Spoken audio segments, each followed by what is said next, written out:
At my son David's funeral, his widow Fiona blocked me from the casket, whispering that I caused him too much stress. Just 3 months before, she'd banned me from his life entirely. I stood silent, heartbroken, but something shifted inside me that day. This is my story of betrayal, loss, and finding my voice. Like, share, and let me know where you're listening from. Family for me always meant an unbreakable bond. It was the roots from which everything else grew, a fortress against the world's harshness. My son David was the center of that world. My only child, the boy I raised with every fiber of my being, every sacrifice, every dream. I watched him grow into a kind, earnest man, and when he found Fiona, I tried to embrace her as my own. I truly did. But as I sit here now at 66, the word family tastes like ash in my mouth, a bitter reminder of how fragile, how conditional it can truly be.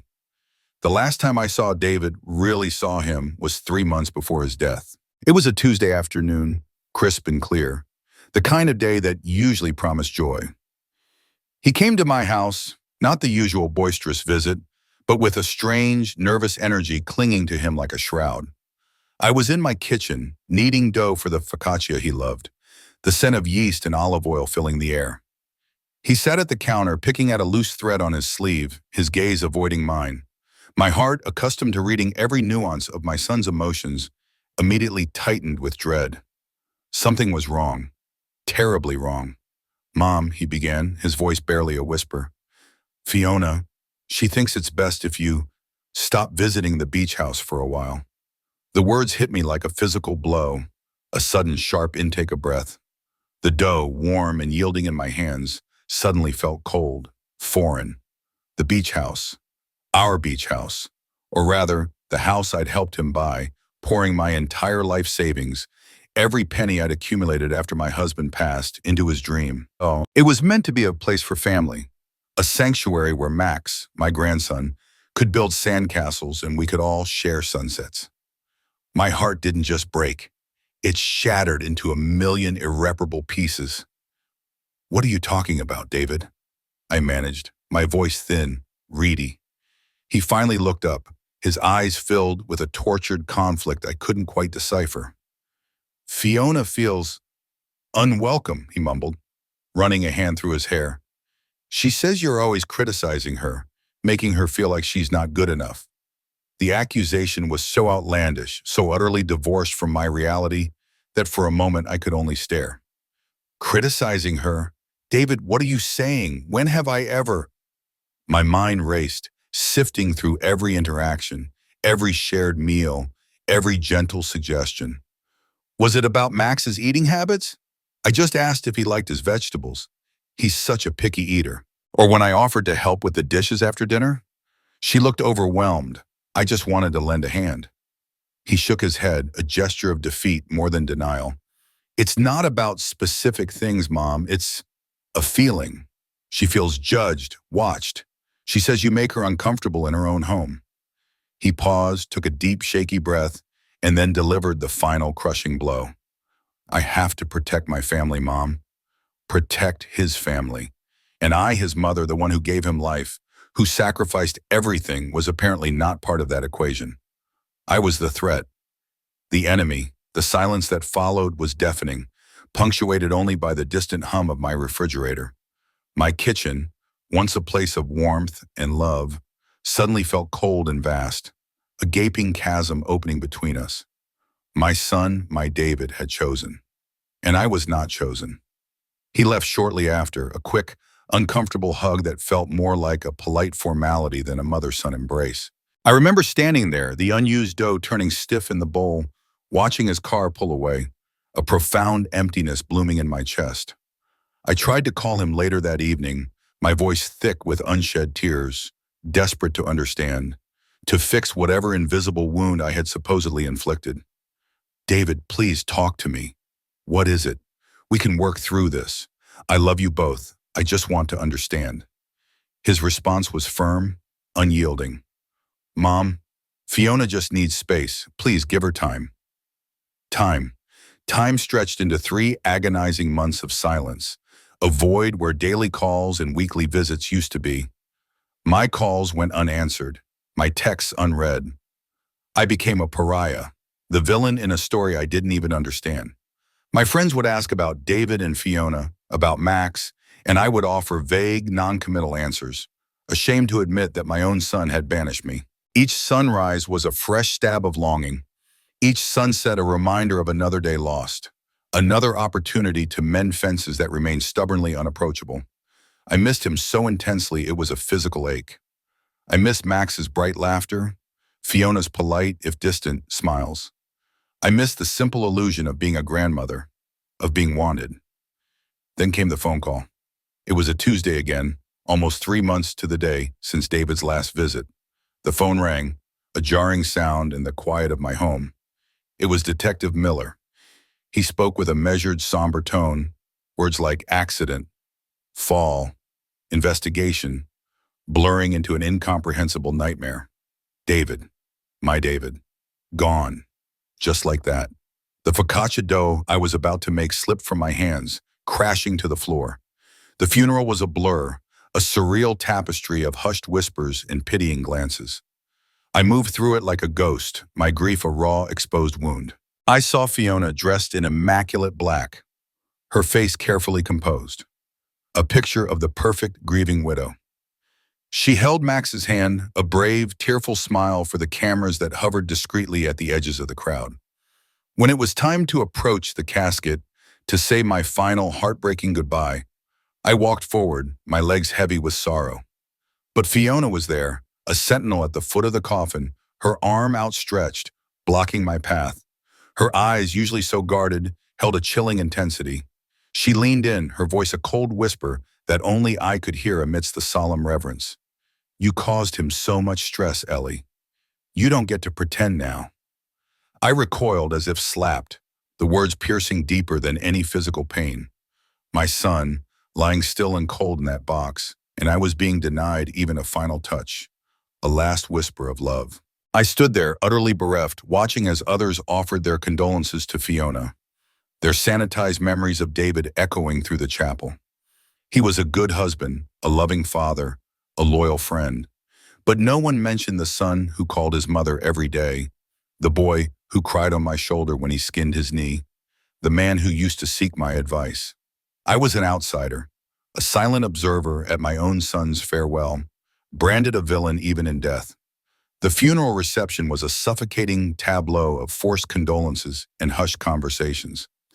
I drifted through it, a phantom amidst the living, my heart heavy with unspeakable grief and the searing sting of Fiona's cruel words. Each sympathetic gaze felt like a judgment, each polite pat on the arm a reminder of my isolation. I watched Fiona, surrounded by a throng of well-wishers, playing the part of the distraught widow with chilling perfection. Her tears seemed to flow on cue, her voice catching just enough to garner pity, yet her eyes, I noticed, remained remarkably dry, betraying no genuine heartbreak. My presence felt utterly unwelcome, a dark cloud in her carefully curated performance. I decided to leave, unable to bear another moment in that oppressive atmosphere. I was reaching for my coat, ready to escape into the crisp autumn air, when a man in an impeccably tailored suit approached me. "Mrs. Hayes," he asked, his voice low and respectful. He introduced himself as Mr. Evans, David's attorney. A wave of exhaustion washed over me. I assumed he was here to discuss funeral arrangements, perhaps a bill that Fiona had conveniently forgotten to mention. My mind, still numb with shock, was already calculating what meager funds I might have left after my initial investment in the beach house. "Yes, Mr. Evans? Is there something I can help you with?" I replied, my voice raspy. He offered a small, sympathetic smile, his eyes kind. "Actually, Mrs. Hayes, I need to speak with you privately about David's will." He led me to a quiet corner of the hall away from the chatter. From his inner jacket pocket, he produced a small silver keyring. Dangling from it were 3 keys, a main door key, a mailbox key, and a smaller, older key that I recognized instantly. He extended the ring towards me. "These are for you, Mrs. Hayes," he said, his voice gentle. "To the beach house." The world tilted. The keys felt impossibly heavy in my outstretched hand, cold against my trembling fingers. The beach house. The place I had been forbidden to visit. The house my son had implicitly told me was no longer mine to share. I, I, I don't understand, I stammered, my voice barely audible. Mr. Evans looked at me with a profound, almost pitying expression. David changed his will 2 weeks ago, Mrs. Hayes, on April 23rd to be precise. He designated the beach house, along with his personal savings account, entirely to you. My mind reeled, a whirlwind of confusion and disbelief. 2 weeks ago? 2 weeks before he died? My son, who had barely spoken to me in months, who had systematically shut me out of his life, had quietly bequeathed me the very thing Fiona had used to banish me. It made no sense. It contradicted everything I thought I knew about our final, painful interactions. Mr. Evans continued, explaining the new terms. Fiona, of course, inherits their main family home in their joint accounts, as is customary. But the beach property, David was very specific. He wanted it to be yours, free and clear, with no encumbrances. My head swam. David had seemed so lost, so torn, that last time in my kitchen, he had looked almost afraid. Had he been trying to tell me something then? Something he couldn't vocalize? Mr. Evans must have sensed my bewilderment because he added, David seemed troubled in those last weeks. He insisted on absolute discretion regarding these changes until after his passing, specifically requesting that the will not be read until after the funeral. He then reached into another pocket and handed me a smaller, cream-colored envelope. It was sealed, and on the front, my name was scrawled in David's familiar handwriting. A wave of emotion, hot and painful, washed over me. This was personal. This was from him. April 23rd, I murmured, the date echoing in my mind. Wasn't that the day after Max's third birthday party? I remembered it distinctly because I hadn't been invited. David had sent a curt text the day before saying Fiona wanted a small, intimate celebration. Just immediate family. And I was no longer considered immediate family. I remembered David calling me briefly that day, his voice unusually strained, distracted, almost as if he were trying to sound normal but failing. I had put it down to the stress of fatherhood, or perhaps just his new loyalty to Fiona. But now it clicked into place with a sickening thud. He had changed his will then. After his son's birthday, a day he must have deeply felt my absence, a day that perhaps crystallized something for him. I looked back at Fiona. She was still holding court, her dry eyes shimmering with well-rehearsed tears, a picture of dignity. She probably assumed everything was going to her, the dutiful wife. I glanced at Mr. Evans, who, understanding my unspoken question, gave a slight nod. She certainly seemed to operate under that assumption, Mrs. Hayes. It was quite a surprise to us when David made these revisions. The reception, the people, the polite condolences, all faded into an indistinct hum. All I could focus on were the keys in my hand and the letter from David, the last tangible pieces of him. I needed to leave. I needed to be somewhere quiet, somewhere I could breathe, somewhere I could try to make sense of this profound, bewildering revelation. Without another word, I turned and walked out, clutching the keys and the unopened letter tightly. I drove automatically, my car charting a familiar course out of the city towards the coast, the beach house. It called to me now with an undeniable, almost magnetic pull. It was the only place I felt I could truly mourn, and perhaps, finally, understand. The drive to the beach house was a blur, a journey taken on autopilot as my mind wrestled with the astonishing revelations of David's will. The keys, still clutched in my hand, felt like a tangible connection to him, a promise whispered from beyond the grave. As I pulled up to the familiar, weathered blue cottage, a wave of bittersweet memories washed over me. I remembered the sheer joy on David's face the day we first saw it, the way his eyes lit up as he spoke of renovating it, of Max growing up by the sea. I remembered signing over my life savings, every last penny, without a second thought, seeing it not as a sacrifice but as an investment in his happiness, in our shared future. The house stood silent, an imposing presence against the crashing waves. It looked exactly the same from the outside, but as I unlocked the door and stepped inside, an immediate chill settled over me. It wasn't just the absence of warmth, it was the eerie stillness, the palpable sense of abandonment. Fiona's presence, though not physically there, was evident in the scattered packing boxes, half filled with household items, hinting at a hasty and incomplete departure.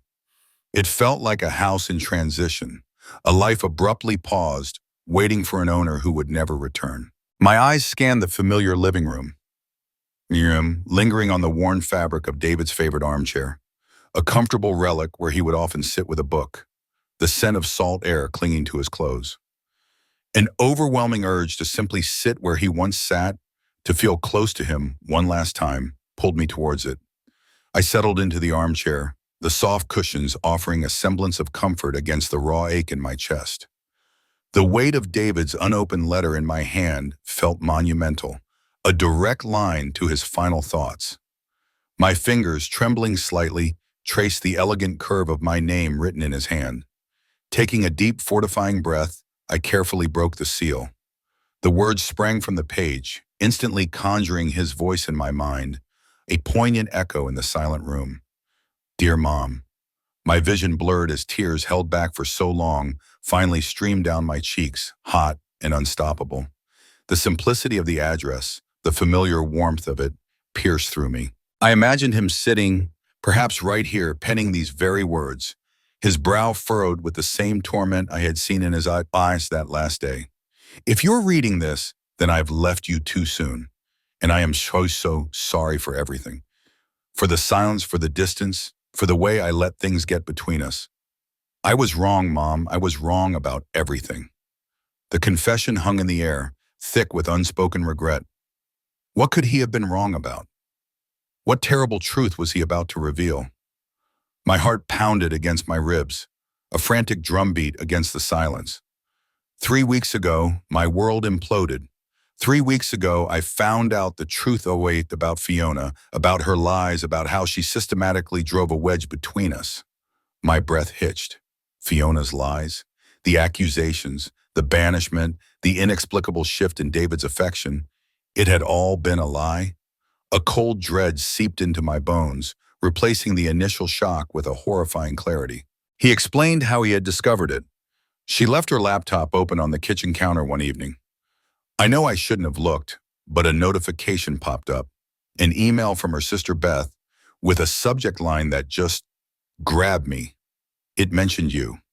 My son, my naive, trusting son, had stumbled upon a carefully constructed web of deceit. He continued, detailing the betrayal. I read everything, Mom. Every email, every message, all those stories she told me, the ones that made me believe you were criticizing her, judging her. They were fabrications. Every single one. The words echoed Fiona's past accusations. I had called Max malnourished because he wouldn't eat his vegetables. I had called Fiona lazy because I offered to help with the dishes. Lies. All of it. David's words confirmed my gut feeling, the deep-seated conviction that I hadn't done anything to deserve such a cruel exile. Fiona hadn't merely misinterpreted, she had orchestrated every single argument, every tiny seed of discord.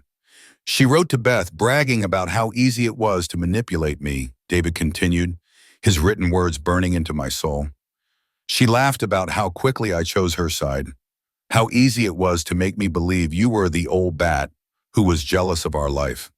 The venom of Fiona's words, even in David's recounting, stung like acid. The old bat. That was how she saw me. Not a loving mother, not a generous benefactor, but competition for attention and money. The realization twisted in my gut. My life savings, my investment in their dream home, had been a target, not a gift, but a prize to be won by removing the perceived obstacle. Eliminating you was phase 1, David's letter read, his words a chilling confirmation of her calculated malice.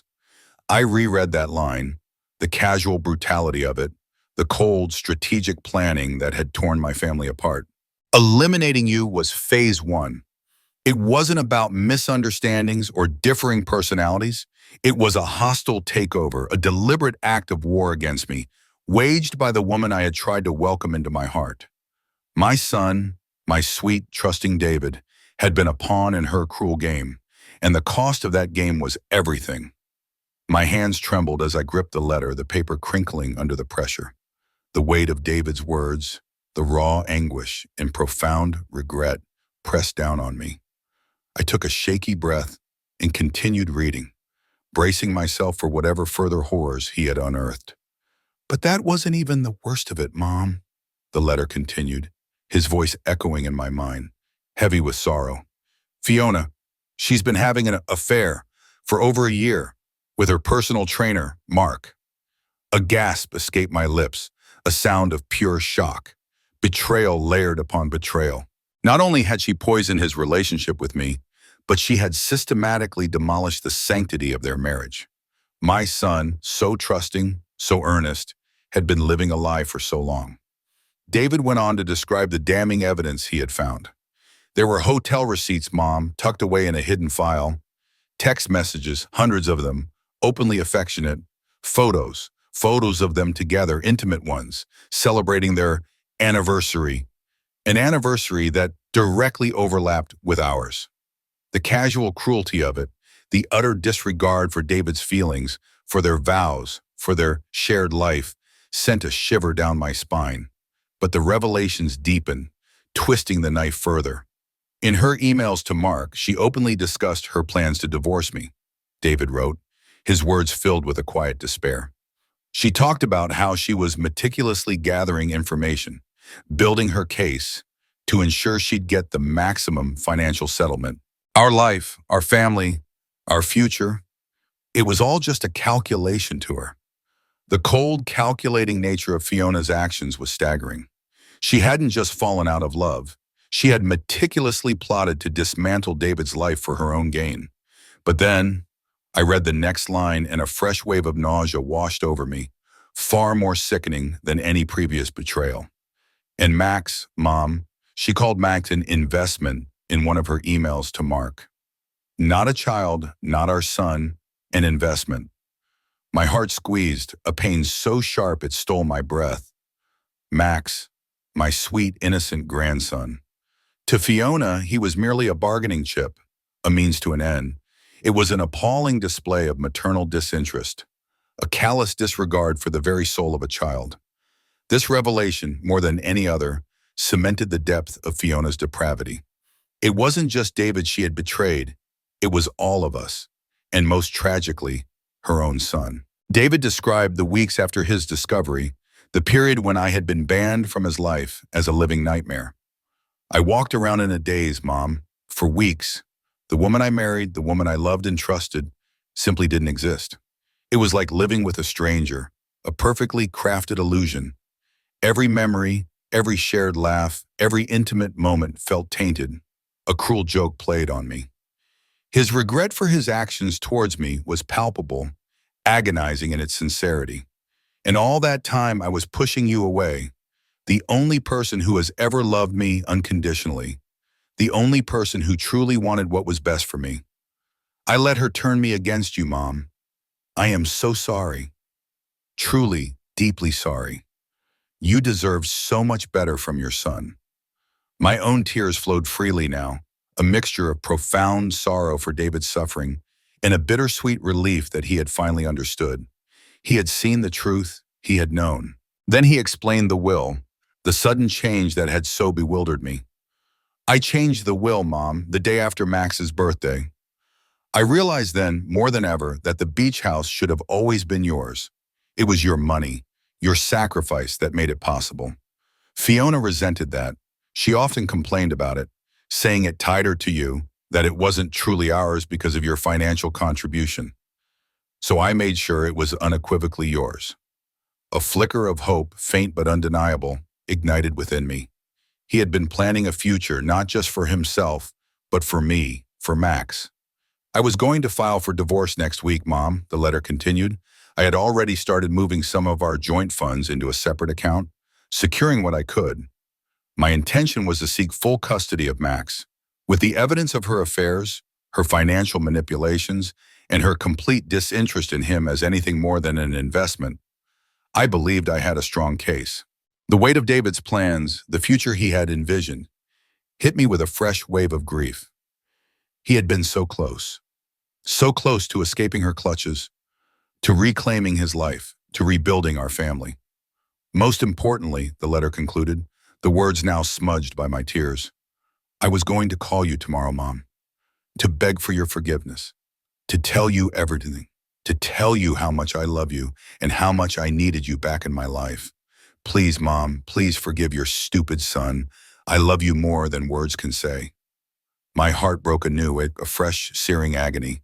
Tomorrow, he was going to call me tomorrow. The timing was a cruel twist of fate, a brutal reminder of what could have been. I clutched the letter to my chest, sobbing, the warmth of his final words a bittersweet balm to my shattered spirit.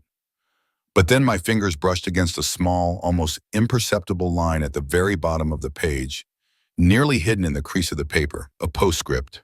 P.S. If something happens to me before I can make this right, please know that you were the best mother any man could ask for.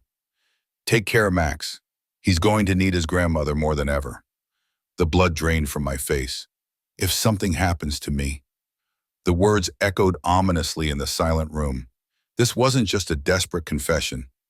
It was a premonition, a chilling presentiment of his own death.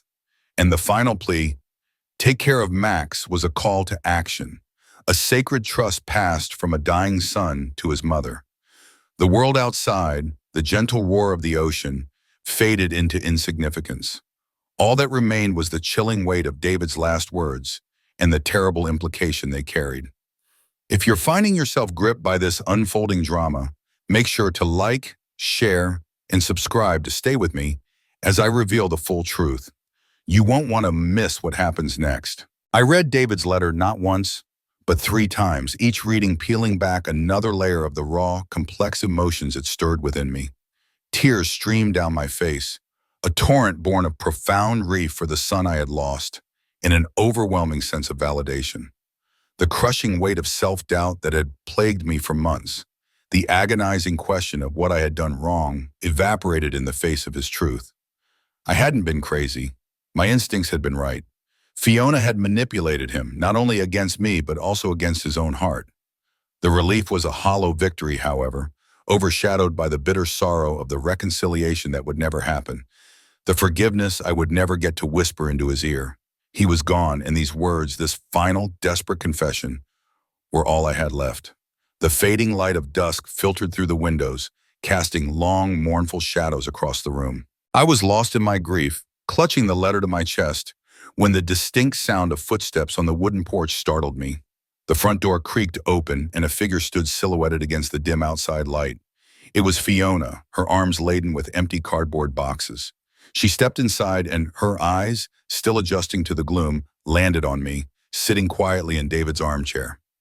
"Ellie," her voice was a sharp, startled gasp, laced with a mixture of surprise and instant suspicion. She dropped the boxes with a clatter, the sound echoing unnaturally loud in the quiet house. "What are you doing here? How did you get in?" Her tone quickly shifted from surprise to accusation, her face tightening. I slowly rose from the chair, David's letter still held tightly in my hand. My voice, though soft, held a new unyielding strength that surprised even me. "Mr. Evans," David's lawyer, gave me the keys. "David left the beach house to me, Fiona." The words hung in the air, heavy with unspoken truth. Fiona's face, which had been meticulously composed to project sorrow and dignity all day, drained of all color. The last 2 boxes, still clutched in her hands, slipped from her grasp and hit the floor with a dull thud. Her lips parted, but no sound came out at first, only a faint, disbelieving whisper. "That's impossible." I watched, a strange detachment washing over me, as her carefully constructed mask of grief shattered, replaced by an expression of pure, unadulterated panic. Her eyes darted around the room, searching perhaps for an escape, a way to reclaim the narrative. I took a step closer, my voice still dangerously calm, almost a murmur. "He knew, didn't he?" The question hung in the air, weighted with the unspoken knowledge of Mark, the affair, the impending divorce, the manipulation. "He knew about everything." She quickly regained a semblance of composure, forcing a tight, dismissive smile. "Knew what? Ellie, you're talking nonsense. You're distraught. David and I loved each other." Her eyes, however, betrayed her, flitting nervously to the side, unable to meet my gaze. I held up the crumpled letter, my fingers still tracing the familiar handwriting. He wrote me a letter, Fiona. He told me everything. The effect was instantaneous and explosive. Her forced smile vanished, replaced by a snarl. A letter? You're lying. David loved me. He would never. She took a step toward me, her hands clenching into fists, her composure utterly gone. You're making this up to get at me, aren't you? Just like you always did, trying to poison him against me. My gaze remained steady, unwavering. He did love you, Fiona. That's what makes this so tragic. He loved a woman who never existed. The words were not meant to be cruel, but a simple, devastating truth. He had loved the illusion, the carefully constructed facade. She visibly flinched, the accusation hitting its mark. For a moment, she seemed to deflate, her shoulders slumping. But then, with a surprising surge of resilience, she straightened, her mind clearly racing for a new strategy. She forced a conciliatory tone, a brittle smile returning to her lips. Ellie, look, I think there's been some terrible misunderstanding. Grief does strange things to people. Perhaps we can work something out, a peaceful arrangement? Her eyes, though still wary, now held a glint of cunning. I merely raised an eyebrow, a silent invitation for her to continue. An arrangement? What kind of arrangement did you have in mind, Fiona? I asked, playing along, curious to see the depths of her audacity. She took a deep breath, like a businesswoman about to close a deal. Well, this house, it's lovely, of course, but it's a lot for you to manage, especially now. I'd be willing to buy it from you. Let's say $75,000. I think that's a very generous offer, considering. She trailed off, her gaze sweeping over the modest living room, clearly dismissing its true value. $75,000. This house, the one I had poured over $300,000 of my own money into, was easily worth double that amount. Even more now with the rising market. The insult was breathtaking. My patience, already stretched thin, snapped. $75,000? I scoffed, a bitter laugh escaping my lips.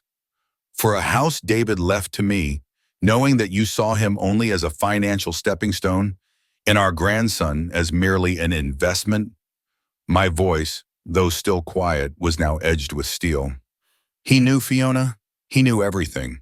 And he would rather this house rot to the ground than see Max raised by a woman who views him with such callous disregard. Fiona's face crumpled, her carefully constructed facade finally dissolving into pure, unadulterated fear. The game was up. The confrontation with Fiona had left me shaken, but resolute. Her sudden panic, her desperate, lowball offer for the house, her complete unraveling. It all confirmed David's heartbreaking letter. But a gnawing sense of unease, a need for absolute, undeniable proof still lingered.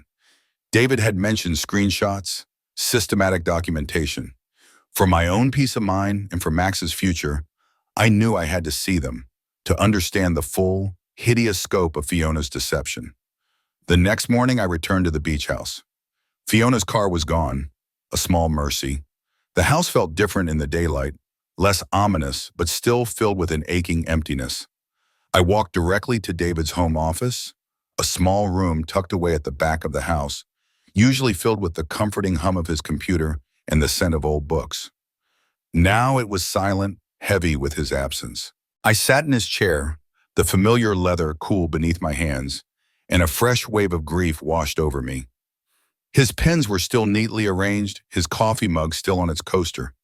It was as if he had just stepped out for a moment and would return any second. I closed my eyes, letting the tears fall, mourning the future he had lost, the reconciliation we were denied. But I couldn't wallow. I had a task. Forcing myself to focus, I powered on his computer. The screen flickered to life, asking for a password. My mind raced, trying to guess what he might have used.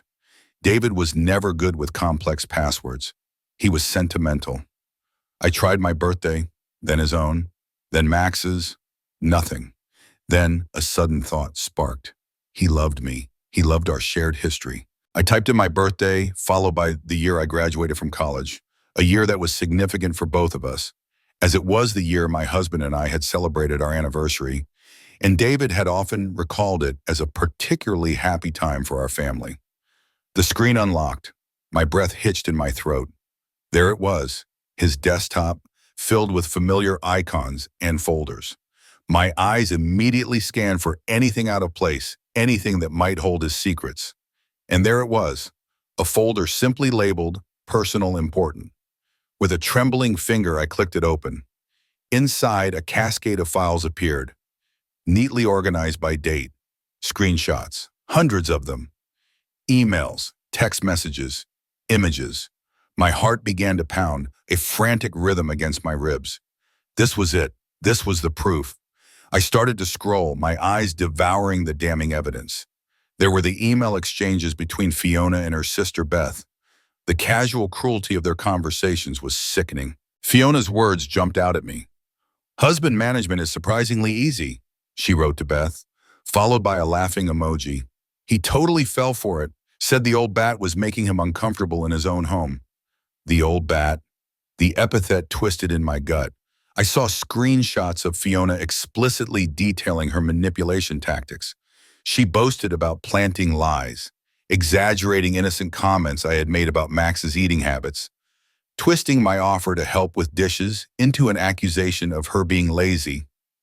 She even fabricated stories about me disapproving of her marriage to David, painting me as a possessive mother-in-law. "He actually thanked me for being so understanding about the toxicity," she wrote to Beth, clearly relishing in her deceit. "Said he never wanted to put me through that again. He chose me over her without even questioning it. Took him barely 5 minutes to decide." Her words dripped with triumphant malice, celebrating David's blind loyalty, his unwitting compliance in his own emotional isolation. She laughed, quite literally, about creating the toxicity. The toxicity that had driven a wedge between me and my son, that had caused him so much pain, was a source of amusement for her. Another email, dated just a few weeks before David's death, spoke of the beach house. "Finally," Fiona wrote, "the house actually feels like mine without her hovering. It's so much more relaxing now." Relaxing.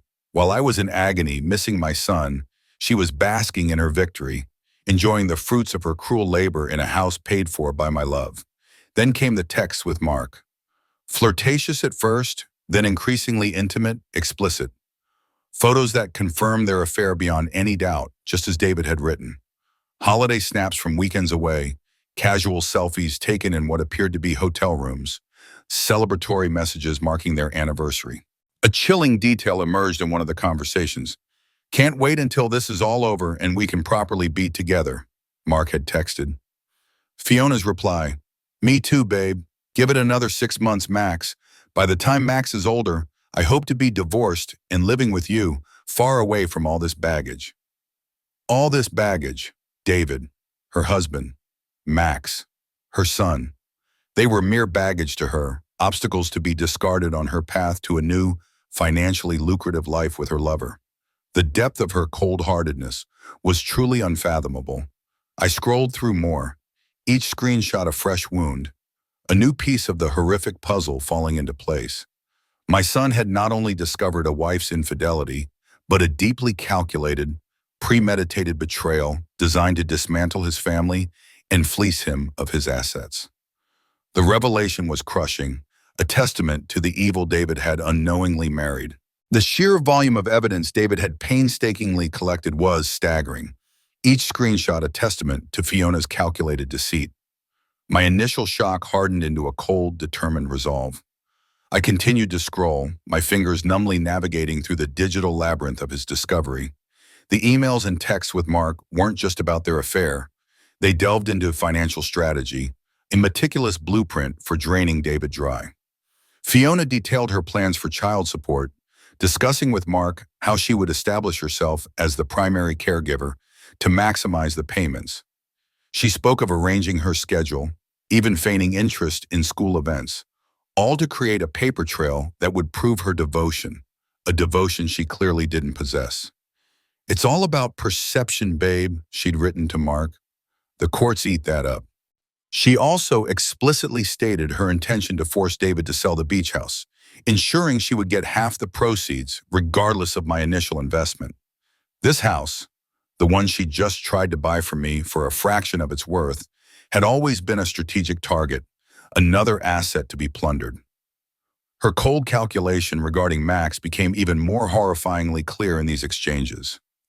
In one email, she complained about the endless demands of motherhood, confessing to Mark that she never really wanted children, and saw Max as the price to pay for financial security and a comfortable lifestyle. She scoffed at the idea of genuine parenting, describing it as a performance she had to put on for David and his family. The most chilling part was her clear intention to abandon Max to David once the divorce was finalized. "He can have him," she'd written, referring to Max. "I'll make sure I get the financial settlements, and he can have the kid. He's always been too soft with him anyway." The blatant disregard for her own son's emotional well-being, the casual willingness to discard him like an unwanted possession, sent a shiver of profound disgust through me. Just as I thought I couldn't stomach any more of Fiona's depravity, I noticed another folder, prominently labeled Recent Urgent. My finger hesitated, a terrible premonition washing over me, but David's final plea echoed in my mind. "Take care of Max. He's going to need his grandmother more than ever." I had to know everything. I clicked. Inside, the files were even more disturbing.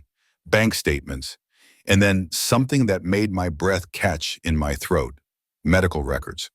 The bank statements revealed a pattern of covert financial theft. Over the past year, Fiona had systematically transferred varying amounts, sometimes small, sometimes substantial, from their joint accounts into a personal, secret account. The total added up to over $43,000. $43,000 that David had trusted her with, siphoned away, stealthily stolen while he was none the wiser. It was a clear pattern of premeditated embezzlement, but it was the medical records that sent a spike of pure, unadulterated terror through my heart. They were for Fiona, a prescription for a powerful sleep medication prescribed for anxiety. Next to it, David had placed a screenshot of an email exchange between Fiona and Mark. "It's working perfectly," Fiona had written. "He sleeps like a baby, doesn't suspect a thing. Just a little something in his evening coffee, and I've got 3 extra hours of freedom. So much easier than trying to sneak out once he's asleep naturally." My vision blurred, the words swimming before my eyes: my son. Fiona had been drugging my son, giving him sleep medication, dissolved in his coffee, without his knowledge. The implication was horrific, unspeakable. David had been walking around in a fog, vulnerable, while his wife systematically stole from him, cheated on him, and plotted his financial ruin. The 3 extra hours of freedom weren't just for her to be with Mark. They were hours where David was incapacitated, his senses dulled, making him an easy target for her deceit. My heart stopped. This wasn't just betrayal. This was dangerous sabotage. David had died from a fall. A fall. My mind raced, connecting the terrifying dots. Had the medication played a role? Was his judgment impaired? His balance compromised? A cold dread seeped into my bones, far deeper than any grief. This wasn't just a discovery of betrayal. It was a horrifying realization that his death might not have been an accident at all. The postscript in his letter, "If something happens to me," suddenly took on a chilling, prophetic significance. Fiona hadn't just broken his heart. She had systematically undermined his health, his very safety. The woman I had known, the woman David had loved, was a monstrous, calculating villain. The discovery that Fiona had been drugging David shook me to my core, a chilling prelude to an even darker truth. My fingers, now numb with a mixture of terror and white-hot rage, continued to navigate through the files David had meticulously, desperately compiled. And then I found it. The most chilling piece of evidence, a conversation between Fiona and Mark, dated just 3 days before David's death. Mark's message flashed on the screen. "He's getting suspicious, babe. We need to slow down. I don't want to risk anything." Fiona's reply was immediate, cold, and utterly terrifying. "I'm tired of waiting, Marcus. I want out of this marriage now. I've wasted enough time." Then Mark asked the question that made my blood run cold. "What if he fights the divorce? You know how stubborn he can be." Fiona's response was a revelation of pure evil. "Oh, he won't. I've been documenting his emotional abuse and controlling behavior for months. I'll make him look like the problem. He'll be so desperate to avoid a messy public battle, he'll fold. I'll get everything." A sickening wave of nausea washed over me. The quiet, gentle David painted as an abuser.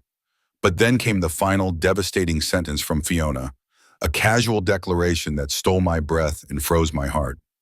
And if that doesn't work, then I'll have to get more creative. Accidents happen, Marcus, especially to people who take sleeping pills and don't realize how they affect their balance on stairs.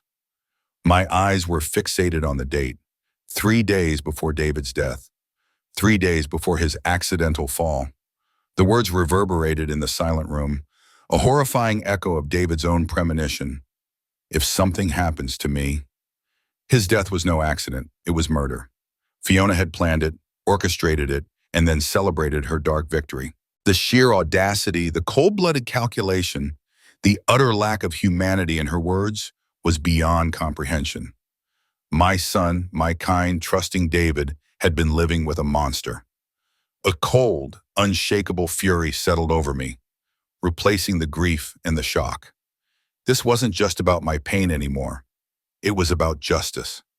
Justice for David, for the life stolen from him, for the future ripped away. I started printing, page after page, the printer word, spitting out the damning evidence. Fiona's emails to Beth, her texts with Mark, the bank statements, the medical records, and finally, those last chilling messages. Each sheet of paper was a piece of the truth, a weapon against her monstrous deception. As the printer worked, I noticed one more folder tucked away, almost hidden, titled "For Mom in case something happens." My heart leaped into my throat. With trembling hands, I clicked on it. Inside, there was a single video file. I clicked play. The screen flickered, and then David's face appeared, his eyes red-rimmed and exhausted, his usually vibrant complexion pale. He looked utterly broken, haunted by fear. My son, my poor, brave son. "Hi, Mom," he began, his voice raspy with unshed tears. "If you're watching this, then I didn't make it, and I'm so sorry for everything, for pushing you away, for being so blind, so stupid." He choked back a sob. "I never stopped loving you, Mom. Not for a single second. I was so lost. She filled my head with so many lies about you, and I believed her. God, I believed her." His gaze was direct, earnest, pleading for understanding. "I found out what she's been doing, Mom, all of it. The affair, the money, the lies about you, and the drugs." He took a shaky breath, fear flickering in his eyes. "She's been putting sleeping pills in my coffee. I'm scared, Mom, actually scared for my safety. I don't know what she's planning, but I have this horrible feeling that she's planning something worse." My own tears streamed down my face, mirroring his. The raw fear in his voice, the realization of his terrible predicament, ripped through me. He knew. He had known he was in danger. "I'm going to confront her tomorrow," David said, his voice gaining a fragile resolve. "And then I'm going to file for divorce. I've got all the evidence, everything. I can't let her hurt Max, Mom. I can't let her destroy any more lives." He paused, a single tear tracing a path down his cheek. His voice, now just above a whisper, held a desperate urgency. "But if something happens to me, if I don't make it, I need you to know the truth, Mom. I need you to make sure everyone knows the truth. And I need you to protect Max. He's going to need his grandmother more than ever. Promise me, Mom. Promise you will protect him." The video ended. I sat there, frozen, the echo of his voice filling the room. His final plea, his desperate trust, the cold, hard truth of Fiona's depravity laid bare by my son himself. The evidence was overwhelming, irrefutable. My grief was now interwoven with a powerful, burning purpose. I would keep my promise, David. I would protect Max, and Fiona would pay for every single one of her sins. The digital evidence, David's final, tearful video plea, solidified my purpose. My son's last words echoed in the quiet office. "Promise you'll protect him." I spent the rest of that day and well into the night meticulously organizing every piece of evidence. I printed multiple copies, securing them in various safe locations, creating a fortress of truth against Fiona's lies. The cold fury that had settled in my heart was a powerful, unwavering force. I knew what I had to do, and a strange calm descended upon me. But before I involved the authorities, before the legal machinery began its slow grind, I felt an undeniable need to face Fiona one last time. Face to face, to watch her carefully constructed world shatter around her. The opportunity came sooner than I expected. The very next evening, just as the last vestiges of daylight were fading, a frantic pounding echoed through the beach house. Fiona. I took a deep breath, clutching the printed evidence to my chest, and opened the door. She stood there, disheveled and agitated, her eyes wild with a mixture of anger and desperation. "Ellie, you have to leave. Get out of my house," she shrieked, her voice cracking. "This is my house. It's mine and Max's. You have no right to be here." My gaze remained steady, unwavering.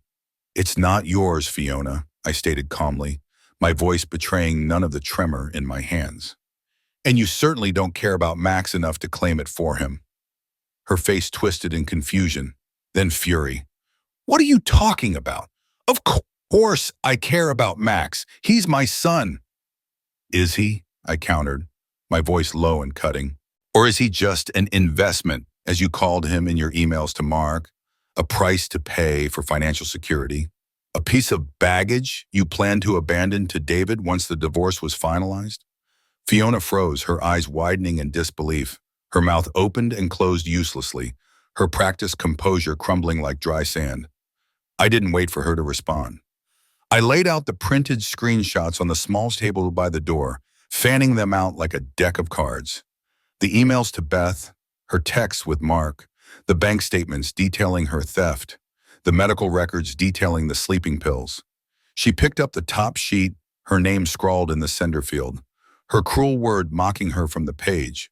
Her face drained of color as she read, her eyes darting from one incriminating sentence to the next. The mask she had so carefully worn for years finally disintegrated, revealing the raw, ugly truth beneath. She tried to deny it, a strangled sound escaping her lips, but the evidence was irrefutable. Okay, fine," she finally screamed, throwing the papers down. "Yes, I manipulated David. Yes, I had an affair. Yes, I was planning to divorce him. But I swear, Ellie, I never wanted him to die. Never." Her voice was raw, desperate, but I saw no genuine remorse for David, only fear for herself. I held up one more printout, the chilling exchange between her and Mark from 3 days before David's death. The words, stark and unforgiving, leaped off the page. "Accidents happen, Marcus, especially to people who take sleeping pills and don't realize how they affect their balance on stairs." Her eyes darted to the message, and a strangled gasp escaped her. She stammered, That was just anger. I was just angry. I never meant it, Ellie, I swear." But her eyes, wide with terror, betrayed her. She was terrified, not of David's death, but of the consequences for herself. "Where is Max, Fiona?" I demanded, my voice icy. She flinched. He's with Beth. I thought it would be best for him to avoid all the unpleasantness here." Avoid her arrest, more like. She tried one last desperate attempt to shift the blame, to reassert her twisted narrative. "You're pathetic, Ellie," she spat, her voice laced with venom. "Clinging to a son who barely wanted you in the end. You're just a lonely old woman, desperate for attention." "David did want me, Fiona," I countered, my voice unwavering. "He changed his will for me. He left me this house, and he made a video, a confession, telling me everything you did. He was terrified of you. He trusted me to protect Max, and that's exactly what I'm going to do." The mention of the video sent a fresh wave of panic across her face. "So, here are my terms," I said, my voice gaining authority. "You will leave this house tonight. You will take only your personal belongings. Max stays with me, and I will be filing for full custody." She tried to play the distraught mother again. But Matthew, his well-being, he needs his mother." "The only thing you love is yourself, Fiona," I stated, the truth ringing clear. Her face contorted, not in grief but in cold, hard anger. "I have enough evidence here to prove adultery, theft, and quite possibly murder," I continued, my gaze holding hers. "And I assure you I will use every single piece of it to become Max's legal guardian. The police will be very interested in this." I then showed her Detective Miller's contact information, knowing the sight of it would be enough to break her. You have until morning to be gone. Comply, or I go to the police right now. Her defiance crumbled entirely. She knew she was caught. You'll regret this, Ellie, she hissed, her voice a defeated whisper. You'll be a lonely old woman, stuck with a child. No, Fiona, I said, a faint, sad smile touching my lips. I won't. Max will know his father loved him. He will know his grandmother fought for the truth. And he will know what true family really means. 6 months have passed since that evening. I have legal custody of Max and we live here, in the beach house David left to me. Fiona's lawyer, having seen the overwhelming evidence, advised her not to fight for custody, a decision she grudgingly accepted. The police, swayed by the initial accident report and perhaps by Fiona's performance, never reopened David's case. They ruled it an accidental fall, but I know the truth. I carry it in my heart, a painful yet galvanizing secret. I've transformed the beach house into a true home, a sanctuary of love and stability for Max. We have routines, laughter, and stories of his father. Gentle, loving stories that speak of David's kindness and unwavering affection. I have told Max a simplified, age-appropriate version of the truth, that his father loved him very much, and that he wanted his grandmother to take care of him. I find peace here, cherishing David's letter and video, proud of his courage in his final days. I teach Max about true love, about discerning honesty, and about the importance of family built on genuine connection, not manipulation. I've started a college fund for him, a testament to the future David envisioned. The beach house, once a symbol of my exclusion, is now a symbol of authentic family, a legacy of truth and love. I feel a profound sense of peace, knowing that David's spirit, his fierce love for his son, lives on here, safe and cherished, in the heart of our new, true family.